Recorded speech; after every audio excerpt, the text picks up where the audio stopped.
कल्याण पूर्वच्या चक्कीनाका भागातील अल्पवयीन मुलीचं अपहरण करून तिची हत्या करणाऱ्या गुन्हेगार पार्श्वभूमीचा विशाल गवळी याला गुरुवारी सकाळी पत्नी साक्षी गवळी हिच्यासह कल्याण जिल्हा व सत्र न्यायालयात ठाणे गुन्हे शाखेच्या पथकाने हजर केलं।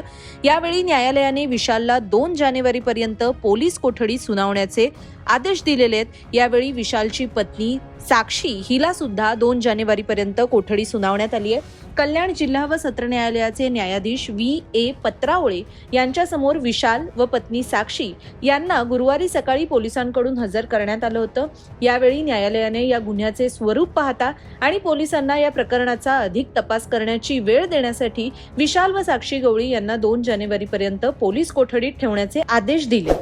विशाल गवळीला कल्याणमधील कोणत्याही पोलीस कोठडीत ठेवलं तर त्याचे समर्थक, नातेवाईक, माध्यम यांचा गराडा पडण्याची शक्यता पोलिसांना वाटली आणि म्हणूनच आता सुरक्षेचा उपाय म्हणून विशालला ठाण्यातील नौपाडा पोलीस ठाण्यात गुरुवार सकाळी ठेवण्यात आलं होतं।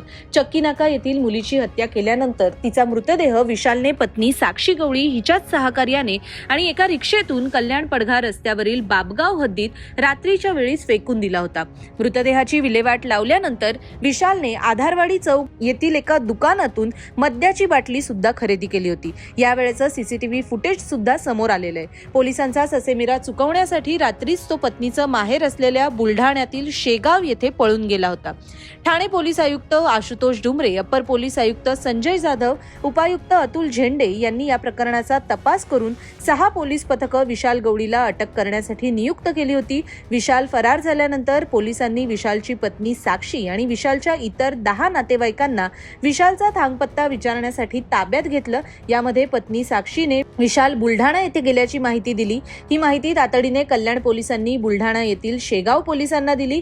शेगाव येथे पेहराव बदलून पळण्याच्या प्रयत्नात असलेल्या विशाल गवळीला शेगाव पोलिसांनी केशकर्तनालयातून अटक केलेली आहे। त्याचा ताबा नंतर ठाणे गुन्हे शाखेच्या पथकाने बुधवारी घेतला।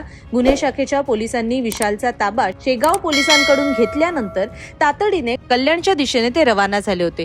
दरम्यान अल्पवयीन मुलीची हत्या गुन्हेगारी पार्श्वभूमीच्या विशालने केल्यावर कल्याण डोंबिवली परिसरात संतप्त नागरिकांनी व विविध राजकीय पक्षांनी मोर्चा काढलेला आहे। मूकमोर्चाच्या माध्यमातून विशाल गवळीला तातडीने कठोरातली कठोर शिक्षा द्यावी, त्याला फाशी व्हावी अशी मागणी जोर धरतीये। बुलढाणा येथून आणलेल्या विशालला कल्याणला न आणता यामुळेच थेट ठाण्याला नेण्यात आलं होतं। दरम्यान आता 2 जानेवारीपर्यंत विशाल व साक्षी गवळी हे दोघेही पोलीस कोठडीत असतील। या प्रकरणाचे पुढील अपडेट्स आम्ही आपल्यापर्यंत वेळोवेळी पोहोचवत राहू। ते पाहण्यासाठी लोकसत्ता.com या साईटला आणि लोकसत्ताच्या YouTube चॅनलला आवर्जून सबस्क्राईब करा। पाहत रहा लोकसत्ता लाईव्ह।